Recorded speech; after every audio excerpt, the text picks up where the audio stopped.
Análisis hoy tiene como invitado al ex canciller de la República y también ocupó el cargo de ministro de Seguridad. Estoy hablando del abogado José Raúl Mulino. Buen día, ¿cómo está, don José Raúl? ¿Cómo le va? Gracias, muy buenos días a toda la mesa y a todos los radioyentes y televidentes de Omega Estéreo.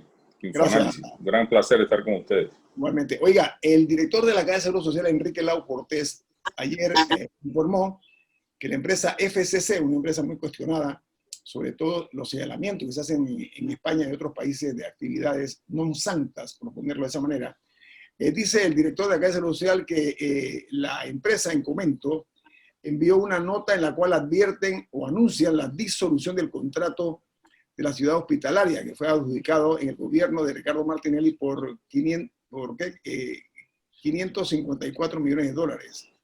Lo hizo de manera súbita. ¿Usted qué interpreta? Usted como abogado, ¿qué interpreta de ese cambio? Porque FCC estaba exigiendo el pago de varios millones de dólares. ¿Qué lectura le da a usted eso desde el punto de vista jurídico, abogado Mulino?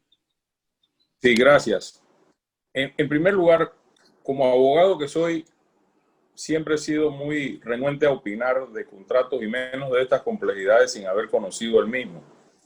Sin embargo, existen de contratos y vamos a tener que cambiar abogado Mulino porque se corta, su audio se corta. Adelante, diga. Sí, no se escucha bien. Si hay incumplimiento de los contratos, esos contratos completos tienen fórmulas de arbitraje o cláusulas que permiten rescindirlo de una manera, no sé si es que es lo que entiendo ha dicho el director del Seguro Social, el contrato unilateralmente, pueden venir entonces acciones de reclamos por daños y perjuicios a la parte que se siente afectada, en este caso la Caja del Seguro Social. Sí, lo que hablaron ellos fue una disolución del contrato. Lo que dijeron los señores de FSC lo hicieron de una manera, como dije, súbita. Los contratos se pueden disolver de mutuo acuerdo. Eso es una regla de oro entre las partes que están vinculadas por ley. El contrato es la ley entre las partes. Puede haber unión de mutuo acuerdo. Eso no es nada novedoso ni es la primera vez que se vaya a hacer. Sin embargo, habiendo el cúmulo de reclamaciones recíprocas que hay aquí, porque la Caja del Seguro Social pide unas cosas y el FCC pide otras, por todo el tiempo que ha pasado desde que suspendieron esas obras en la administración pasada, pues ahí es donde está el kit del asunto. Pienso yo, viendo esto muy al margen de lo que contractualmente puede estar pasando, que no lo conozco, ¿no? Ok, muy bien. Bueno, porque ellos admiten, por lo menos en parte, que fue por causa de fuerza mayor. Eso no favorece al Estado panameño, o sea, que en la carta misma se reconozca que por cuestiones de fuerza mayor. Bueno, esa es la alegación de FCC. La fuerza mayor está definida claramente en el Código Civil panameño y tiene que acogerse a tal circunstancia. La fuerza mayor en este caso, intuyo yo, viene siendo que el gobierno suspendió la obra, que no se hicieron pagos, que no se pudo avanzar en la obra y por lo tanto ellos no pueden cumplir con lo pactado originalmente respecto de la ciudad hospitalaria. Pero invocar fuerza mayor es una causal fuerte, definitivamente es una causal fuerte que tiene que documentarse y consensuarse entre partes para poder llegar al acuerdo que corresponda. Reitero, entre las partes pueden darse todos los acuerdos. Y como siempre se dice, dentro del contrato todo, fuera del contrato nada. Y si este contrato tiene una cláusula arbitral, que no lo sé, pues tendría que verse cómo se hace el waiver para no tener que entrar en un arbitraje de esta índole. Pero reitero, me es muy difícil opinar con conocimiento de mayor causa porque no conozco semejante entramado contractual, ¿no? Bueno, lo interesante ahora que usted menciona eso de dentro del contrato todo, fuera del contrato nada, es que justamente una de las ventajas que alega la Caja de Seguro Social que tiene el Estado panameño en este caso, de irse a un arbitraje o algún tipo de negociación, es que ellos insisten que algunas de las cosas que FCC reclama no estaban en el contrato original y que si se hablaron fueron en acuerdos informales, pero que nunca quedó documentado. Y yo creo que eso incluye, por ejemplo, el cambio que se iba a hacer para que el oncológico estuviera allá. Creo que ese es uno de los cambios por el cual FCC pide, o sea, algunos cambios en los planes en los que FCC pide algún pago extra y el Estado panameño, la administración actual de la caja dice, eso no está en el contrato y aquí no consta en ningún lado, así que yo no tengo obligación de pagar. Esas son algunas de las cosas que me llaman la atención. Mira, por más que no gusten las adendas, que ciertamente en la opinión pública están muy satanizadas y a veces con razón, cualquier cambio que se le haga a un contrato de obra, de construcción de obra de esta magnitud, en donde por simplista que sea el cambio, muéveme esta pared de aquí para allá, cámbiame este baño de aquí para allá, ponme la puerta aquí en vez de la otra parte, debe hacerse una adenda. Si de buena fe, vamos a intuir que hubo buena fe y se ordenaron tales adecuaciones para transferir un hospital oncológico a la ciudad hospitalaria, eso debió estar concentrado en una buena adenda que debió sufrir todos los rigores hasta llegar a la Contraloría que la refrende. ¿Por qué? Porque de lo contrario queda el contratista, como decimos aquí en panameño, guindado de la brocha. El gobierno dice, yo nunca cambié el contrato y tú hiciste esto. Es muy difícil creer que semejantes adecuaciones a una obra de infraestructura de este tamañón se va a hacer porque el contratista quiso en su momento instalar el hospital oncológico dentro de la ciudad hospitalaria. Porque le pareció que se vería más bonito así. Sí, o sea, no me hace ningún sentido. Yo creo que estas cosas pero de un punto de vista legal, esa puede ser una defensa para el Estado, o sea, de un punto de vista legal, no sobre, o sea, no lógico, porque yo entiendo la lógica, pero de un punto de vista legal, es una defensa contundente del Estado panameño poder decir, aquí está el contrato y aquí no dice en ningún lado eso. O sea, en su punto de vista como abogado. O la lógica prevalece sobre eso. No. Es que no, por eso te decía hace un momento, Camila, no es el tema de la lógica, es lo que dice el contrato. Pero si por buena fe se hicieron esas modificaciones, es porque alguien las incluyó. Si dejaron o no constancia escrita, pues yo no creo que eso sea un argumento de tanto peso para el Estado decir de que esta obra no es la que se programó por allá en el año 2012, 2013, que no incluía el hospital oncológico, por ejemplo, por decirte una de las transformaciones. Yo siento que eso no es me parece a mí muy emborrador de que eso sea un argumento de tanta fortaleza para el Estado. Ahora, José Raúl, ¿cómo estás viendo el ambiente político ahora mismo en Panamá? Peligroso, te lo digo con toda honestidad. Muy polémico a la parte de que existe un país completamente dividido y no necesariamente en dos. Hay fuertes tendencias políticas enfrentadas de manera visceral. Medios de comunicación que han cogido partidos para bando y bando, cosa que puede darse pues en la realidad y se está dando. Y al mismo tiempo siento, y lo digo, créeme lo que con mucha preocupación, un gobierno que no gobierna, un presidente que no dirige. Y alrededor de todo esto, cosas pasando en donde simplemente no se impone orden en la gestión de gobierno. Aquí se han dado hechos graves que no ha habido mayores sanciones. Si tomamos el último caso de la fragata, que es un ejemplo bastante simbólico, yo creo que ante esa situación, todos los funcionarios que estaban allá adentro celebrando y tomando trago en un restaurante de la localidad tienen que ser destituidos inmediatamente. Ese tema de dejarlos suspendidos sin sueldo mientras se lleven adelante creo que de aduana, ley, es un eufemismo para terminar no haciendo nada. El próximo problema tapará el de la fragata y entonces esa funcionaria en algún momento, a lo mejor para Navidad, queda ya reincorporada en aduana o donde sea que trabaje sin mayores problemas. Siento que no hay. Y eso lo digo porque hace menos de una semana el presidente Cortizo volvió a lanzar una catilinaria de amenaza de que es fuerte, de que él no lo conocen, de que él va a actuar, de que aquí el que no se alinea se va para su casa. Bueno, llegó un momento prontito para demostrar si se van para su casa o no. Desde el más alto hasta el menos alto que estuviera allí, con carros oficiales y con una serie de cosas. Sin embargo, a mí me preocupa mucho, Rubén, y creo que tu pregunta viene muy atinadamente a cuento, porque el sistema como sistema, y este es un tema que yo vengo diciendo hace muchos años, se colapsó. No hay la cacareada de institucionalidad. No existe fortaleza institucional en la República para que los órganos competentes de poner orden en situaciones de desorden o de complicaciones o de enfrentamientos judiciales o legales, etcétera, puedan actuar con el peso que corresponde a su alta investidura. Entonces, ¿y tú consideras, Mulino, que el sistema de partidos políticos ha colapsado? O sea, que el tribunal quizás no ha hecho su trabajo. El tribunal electoral. Mira, yo no creo que el sistema como partido político ha colapsado. Dios quiera que no, porque es el fundamento, uno de los fundamentos y pilares clave en una democracia. Yo siento que los partidos per se colapsaron.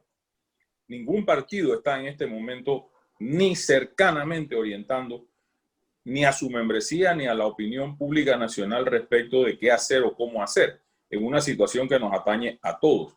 No hay liderazgo dentro de los partidos. No hay liderazgo de los partidos hacia afuera, hacia fuera de sus fronteras, que son las personas que no están inscritas en uno o en otro partido. Y a mí me preocupa mucho eso, porque faltan, primero que todo, porque faltan casi 4 años de gobierno, de gestión de gobierno. No es que estamos que el otro año en mayo haya elecciones. Faltan 3 y pico largos años de gestión de gobierno y el desgaste ha sido muy grande. Y preocupa porque el escenario en este momento está un poco constreñido a la pandemia y al efecto de las moratorias hasta el 31 de enero. A mí me preocupa mucho el 2 de enero cuando mucha gente cree que va para su puesto de trabajo y le dicen, espérate un momentito, que la empresa está quebrada o no tengo cómo pagarte, o tú puedes quizás empezar a trabajar en abril o mayo de este año porque no hay cliente, no hay demanda, no hay nada. Y ahí puede venir una convulsión social que a mí me preocupa. Y yo creo que no estamos preparados para eso. Yo siento que no estamos preparados para eso. Vamos a hablar de eso al regreso, porque usted fue ministro de Seguridad. Hablemos de eso al regreso con el abogado José Raúl Mulino aquí en Info Análisis, un programa para la gente inteligente. Pero continuamos platicando con el exministro de Relaciones Exteriores y también exministro de Seguridad, José Raúl Mulino. Miren, yo soy de la creencia, abogado Mulino, de que en medio de esta crisis hay que dejar la política a un lado. Sin embargo, dentro del contexto de la política, con los errores y horrores, porque no se quedan errores, son horrores o imprudencias que se están cometiendo por parte de algunos funcionarios del actual gobierno que no miden las consecuencias, tal vez llevados por un sentimiento de que ellos son los que mandan y que el país es de ellos, los seres feudales de todos los gobiernos, ¿no?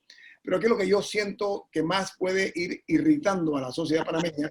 Y que la mayor parte de los panameños, por no decir casi todos, nos hemos ajustado a las reglas que ha impuesto el Ministerio de Salud, y enhorabuena, con miras a detener en algún sentido el riesgo o el peligro que representa la COVID-19. A mí me da la impresión de que mucha gente lo que le choca es la frivolidad de las autoridades, 1. Y 2, el aspecto de la negación a aceptar que sí fueron, porque hay este problema, señor Mulino, es que años atrás, hace 5 años, hace 7 años, hace 10 años, se hacían este tipo de cosas en la oscuridad y nadie se daba cuenta. Hoy día, y esto lo digo el mensaje para que le quede claro a los actuales miembros del gobierno, hay una ciudadanía y unos ciudadanos que están atentos a cosas como esta que lo denuncian, y no únicamente lo denuncian a través del Internet. Las vías de comunicación son demasiado eficientes e inmediatas, y eso lo está trayendo como consecuencia que la gente está denunciando este exceso. Diga, Camila. Sí, yo creo que hay varios elementos. Una, están los funcionarios y allegados al poder que se sienten en la libertad de poder tomar este tipo de acciones y que no va a haber consecuencias. También está, lo cuento como allegado, porque obviamente el restaurante se estaba operando en la clandestinidad de esa manera, es porque sentía que si lo apañaban iba a estar protegido de alguna manera. Así que yo eso, el restaurante lo sumo como posible allegado del poder. La verdad es que no sé quiénes son los dueños, pero por ahí va la cosa. Lo que a mí más me preocupa, o lo que me parece que quizás generó más indignación que el acto mismo, fue el encubrimiento por parte de las autoridades. Que el director regional de salud metropolitana, de la región metropolitana de salud, perdón, dijera en reiteradas ocasiones, o sea que no, ni siquiera es que fue un error, en reiteradas ocasiones, que no había evidencia de que había pasado nada ahí. Cuando todos vimos los autos, todos vimos los carnets, los videos, todos vimos las mesas con jarras de agua que claramente no estaban ahí desde marzo. Todos vimos las mascarillas y los folders y los cuadernos y las cosas, o sea, era tan evidente. Y la gente saliendo por la parte de atrás. Bueno, ayer salieron unas imágenes exclusivas de Foco que se quedaron ahí hasta la 1 de la mañana, alguien se quedó ahí esperando y la gente estaba escondida en un apartamento del edificio y salieron con los globos y todo, la gente del cumpleaños. Con los globos y todo se fueron como a la 1 de la mañana. Entonces, obviamente hay un tema, yo creo que esa complicidad de las autoridades y el encubrimiento es un serio problema. Yo estoy de acuerdo con el señor Mulino. Acepten, renuncien o que los voten y sería una manera de apaciguar mucho mejor y de que verdaderamente hubiera consecuencias, pero esa negación y ese encubrimiento es más problemático que la acción en sí. Oiga, abogado Mulino, el acto de cinismo supremo y supino también no puede quedarse como parte del anecdotario, no sé su opinión. Y también la desigualdad, porque ahí dijeron que había que esperar al juez de paz y que había que esperar al MINSA y que la policía no podía entrar, que apliquen todas esas reglas cada vez que entran a una multi en el Chorrillo o cuando entran en Arraiján o en Chorrera. Yo quiero saber si ahí esperan al juez de paz y yo quiero saber si ahí esperan a todos los funcionarios o simplemente tumban puertas y tienen a la gente arrodillada en el piso. Adelante, la desigualdad también en el trato es un problema. Yo le digo algo. Yo pasé como a las 6:30 de la tarde por allí, por la Samuel Luis. Y los carros estaban trepados uno encima de otro prácticamente. Eran carros oficiales algunos, ¿no? Había carros oficiales ahí, ¿no? Bueno, no, eso sí no lo sé porque ya estaba oscuro y los vidrios de mi carro son más oscuros. Sí, pero sí había carros como si hubiera sido boda. Había hasta un auto de estos que donaron para entregar alimentos, o sea, estaba rotulado y todo. Es que ya el carro oficial, Raúl, es una excepción en Panamá. Ni los ministros usan carros con placa oficial. Con línea amarilla. Y sin línea amarilla. Esa es una de las características de Panamá. Adelante, José Raúl Mulino. Mira, yo pasé por ahí, vi la cantidad de carros y pensé hacia mí, digo, aquí viene otro problema tipo la parrillada, Jimmy, porque algo está pasando ahí. Nadie opera con semejante apertura y semejante gentío en la calle que no en estos días pues no puede darse porque está prohibido. Sin embargo, si aquí hubiera un presidente que por Twitter ponga que está esperando la lista de los que están todos en esa fiesta para destituirlos al día siguiente de sus cargos, independientemente de las responsabilidades de sanitarias o legales o las que correspondan, que ya ese es otro tema para después, al día siguiente tenía que destituirlos a todos, independientemente del rango. El día que eso pase, quizás lo tomen más en serio. Sin embargo, el país está enfrentando problemas muy, muy agudos para estar nosotros como nación y como sociedad y como opinantes enfrascados en un tema de un restaurante y de la violación de una veda que es significativo porque nada pasa. Pero a mí sí me preocupa, por ejemplo, o preferiría estar en este momento adentrados en una discusión de hacia dónde va el país con la enorme deuda externa que estamos contrayendo para poder sobrellevar el peso del presupuesto, un presupuesto 3% mayor que el año anterior, o 3% menor que el del año anterior, que de por sí es grande, una planilla del Estado enorme, la Asamblea de Diputados creciendo en $8 millones su presupuesto, creaciones de corregimientos, que es una barbaridad. Nosotros no podemos seguir partiendo en pedacitos el país sobre pretexto de lo que quieran. Debemos estar como en 800 corregimientos, una cosa así. Y eso sería un problema. ¿Cuánto? 716. Bueno, imagínate los 505 de Torrijos acá, lo que ha crecido, el país no ha crecido, lo han dividido políticamente en más pedacitos para los fines, me imagino yo, políticos electorales de quien lo hace o lo pide. Pero creo yo que la discusión nacional en este momento debe centrarse sobre temas verdaderamente de fondo, de peso, porque el país no va bien, su economía no va bien. Las quejas que se oyen a diario por los medios de los distintos voceros, de los gremios, entre los más grandes hasta los más chicos, es sinceramente para hacer un alto y reflexionar sobre cuál es el país que vamos a tener a un año. Dentro de un año, el próximo agosto, cuál es el país que nosotros vamos a tener en la mesa. Y mientras tanto, tratar de enfocar los esfuerzos nacionales. Yo creo que recibo con buenos ojos el tercer anuncio del diálogo nacional. Pero no ¿tú crees que en noviembre es muy tarde para hacerlo? ¿O es un buen momento? ¿Qué cosa hacerlo? El diálogo. El presidente está anunciando que el diálogo va a ser en el mes de noviembre. Bueno, yo no sé, él lo puede convocar cuando él quiera y para eso es presidente. Sin embargo, creo que antes de sentar allí una mesa a ver qué pasa, él debe tomar la iniciativa de plantear una agenda que sea llevada a esa mesa. El presidente tiene que dirigir el destino de esa mesa. De lo contrario, eso va a quedar en otra mesa de trabajo más que nadie le pone caso y buscando una hoja de ruta que nunca aparece. Entonces, yo siento que sí es importante, pero no veo que haya como un norte definido.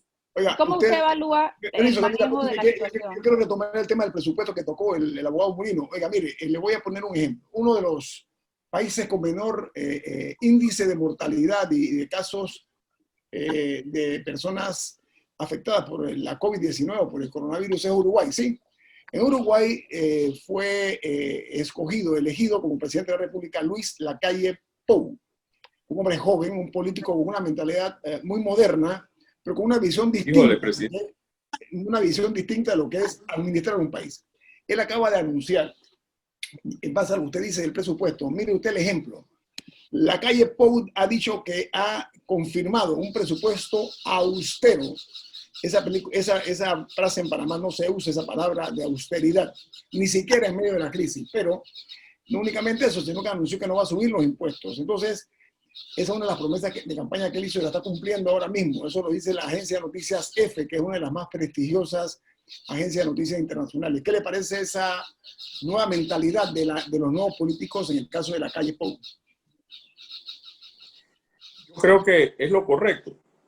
Y también creo que Panamá tiene en este momento una posición financiera de bastante respetabilidad en los mercados internacionales a los que está accesando por vía de bonos y por vía de préstamos para establecer un buen programa de pago de todas esas obligaciones, teniendo en cuenta los problemas de morosidad, de caídas fiscales y de tanta otra situación que va a venir en el camino y que debe tener, espero que así sea, algún tipo de elástico periodo de gracia para entonces poder meterse la mano al bolsillo y empezar a amortizar toda esa deuda.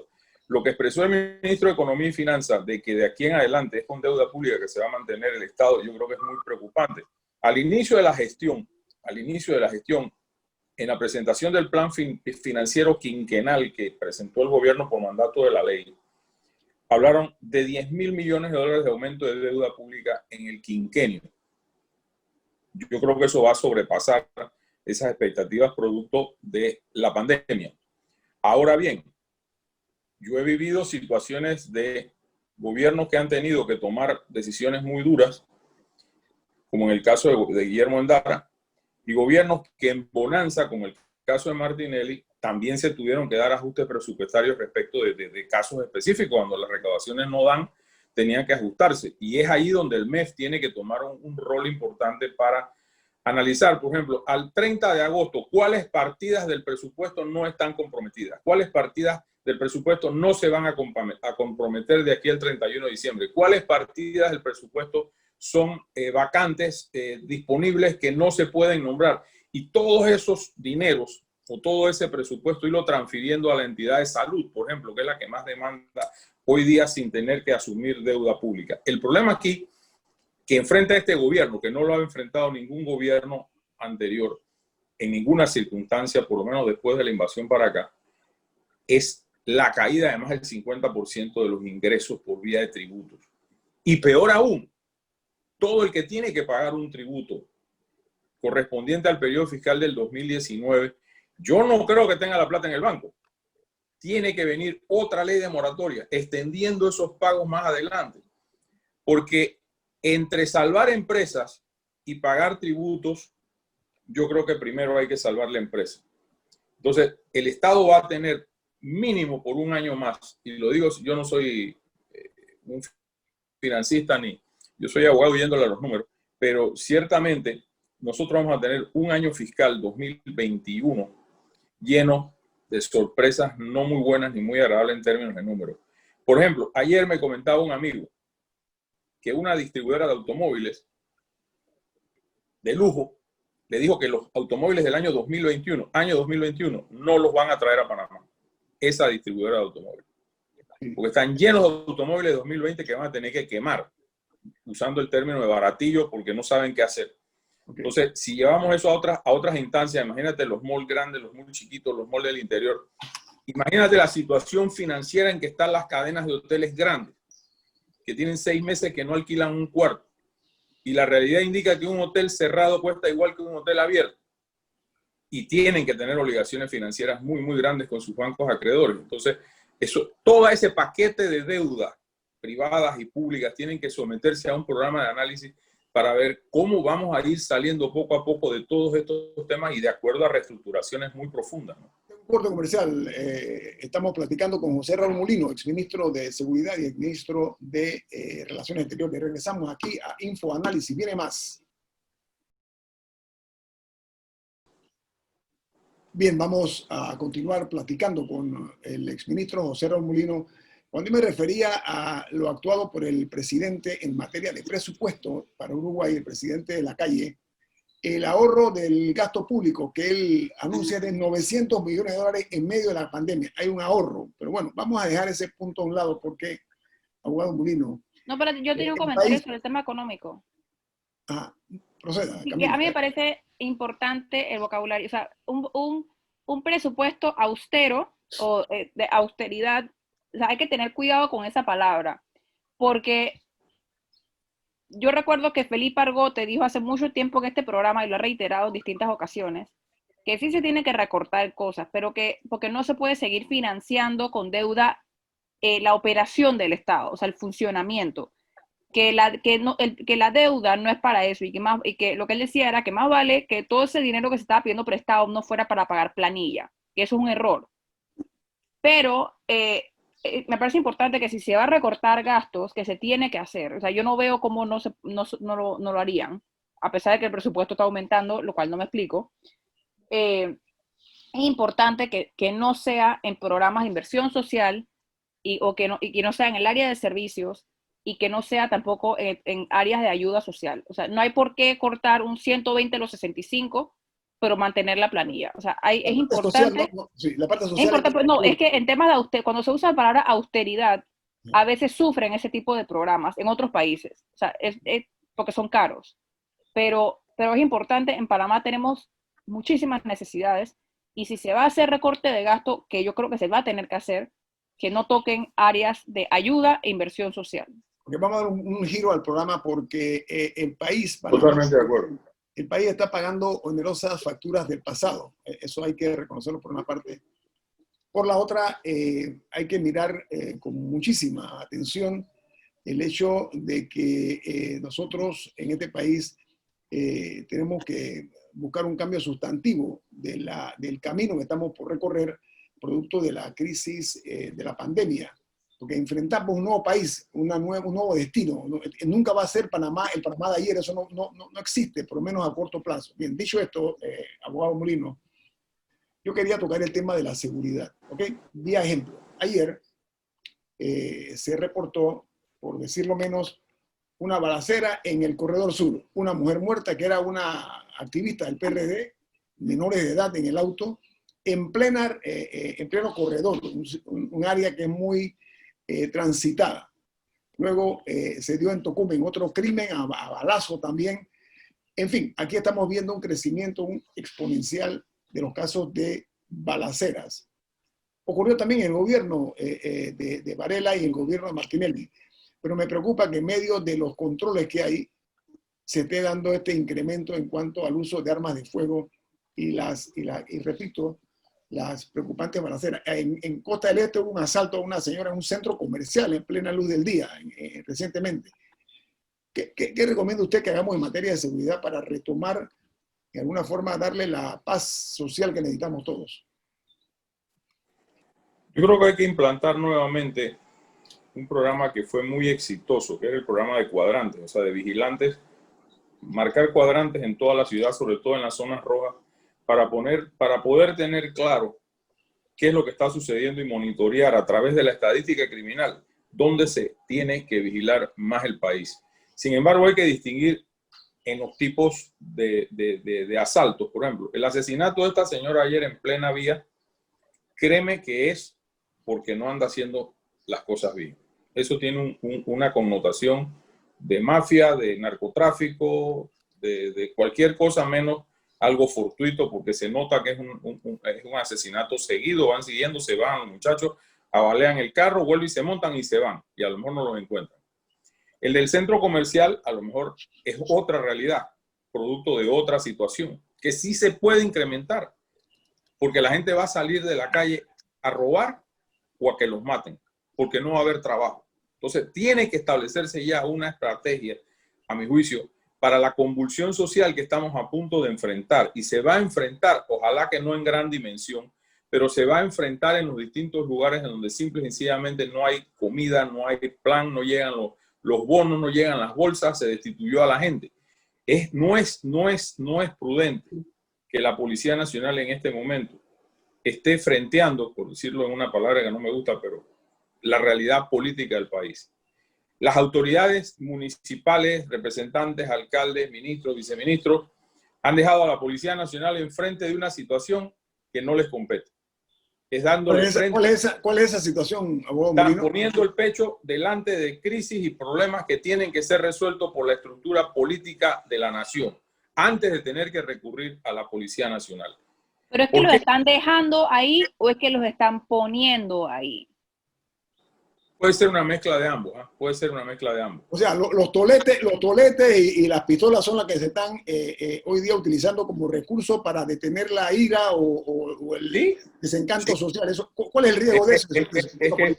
Yo siempre le decía a los muchachos de la policía cuando se graduaban en la academia, el hecho de que ustedes porten una placa y un arma no los hace más, pero tampoco los hace menos ciudadanos que cualquiera. Y evidentemente es criticable desde todo punto de vista las disparidades que hay en cuanto al tratamiento ciudadano. Mientras que a unos le dan una palmadita, a otros los arrodillan y los esposan. Yo creo que esos excesos son lo que cuesta trabajo asimilar, porque no hay justificación ni similitud entre una cosa y la otra. Permítame en eso. Hay una situación real que yo llamo la atención. No he sido ministro de Seguridad, usted sí, me gustaría escuchar por eso su opinión.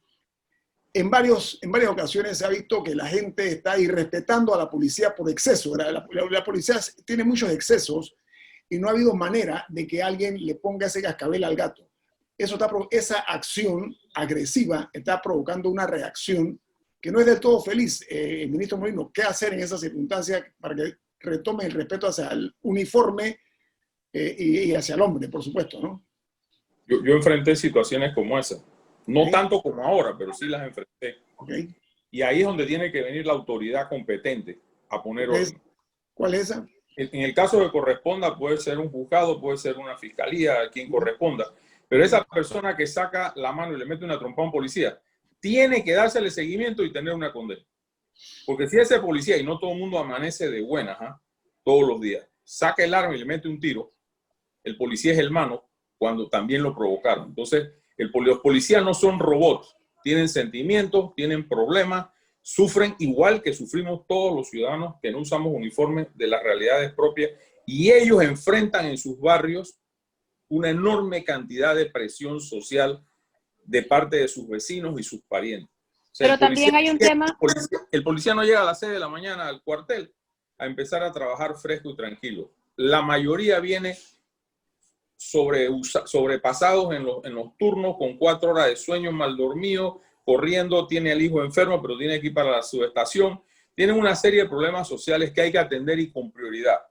También tiene que tener el brazo de la ley un apoyo para corregir los excesos, pero también de los ciudadanos. O sea, la Policía Nacional no puede ser un ente sino de orden público. No puede ser un ente. Pero también hay un desorden, dentro de los mismos cuarteles. O sea, sí, se sabe de que hay como distintos bandos dentro de no sé cuál es la palabra para usar, dentro de la policía.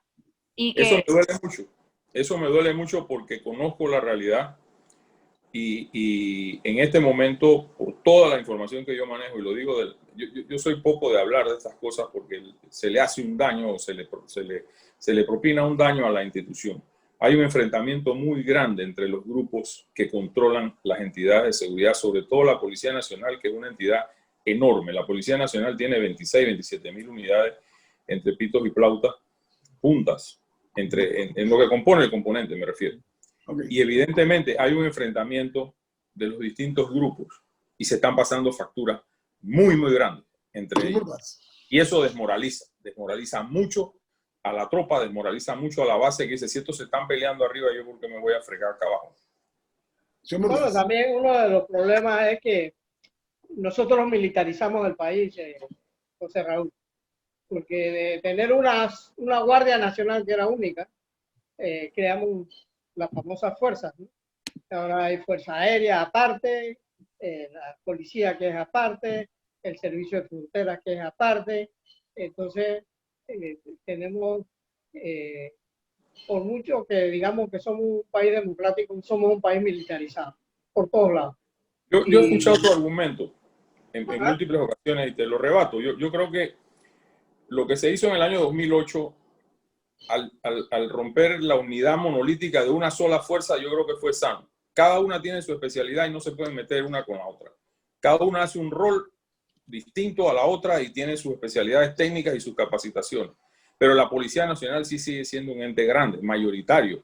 Senafrón puede andar en 4.000 y pico, Senan otros tantos, cuidado un poquito menos. La policía sí es grande. La policía sí es grande y a nivel nacional, mientras que las otras no tienen esa presencia física a nivel nacional como tiene la Policía Nacional. Sin embargo, comparto contigo el hecho, y se lo comenté en múltiples ocasiones, que la ley hay que modificarla para ir poniendo topes a muchas cosas, porque se creció la pirámide y se volvió una pirámide invertida. Entonces, tú encuentras hoy a un comisionado poniendo boletas en la carretera. Y eso no debe ser. Eso no debe ser. Pero hay centenas de comisionados en este momento en la policía que tampoco colaboran. Y eso también afecta a nuestro presupuesto por todas las leyes especiales. O sea, una carga importante es el gasto. Claro, o sea, que yo soy de la opinión que un policía debe ganar bien. O sea, yo no creo bien. Que debe ganar, pero hay unos excesos, particularmente en el tema de los comisionados y esos altos niveles que están fuera de cualquier proporción. Mira, ese es un tema que también se ha tejido toda una maraña de cosas alrededor de los sueldos y de las jubilaciones que no son ciertas. Y pudiera ser materia de otro programa. Lo cierto es que en este momento mi único llamado a esa fuerza es que se calmen entre ellos y pongan atención al trabajo que deben hacer. Y a las autoridades que los guían y los dirigen, que les den el apoyo que necesitan para poder enfrentarse a una situación jamás vista y que viene peor de lo que hemos vivido. Viene una situación de enfrentamiento social y eso no se va a resolver con bomba lacrimógena. ¿Sabe qué, señor Molino? Hay un dicho que dice que la paz no es solamente la ausencia de violencia. Hay otro componente para la paz y hay que pensar nosotros en pacificar el país por una parte, pero todo buscar la manera de mitigar el impacto de esta pandemia que no sabemos primero hacia dónde va ni hacia dónde vamos, que es peor todavía como se puede ver claramente en la parte económica y sanitaria. José Raúl Molino, gracias por estar con nosotros aquí en Siempre un placer. Un gusto tenerlo aquí. El equipo de Infoanálisis. Camila Dames. Darío Murgas. Guillermo Antonio, les deseamos un buen fin de semana. Hasta el lunes.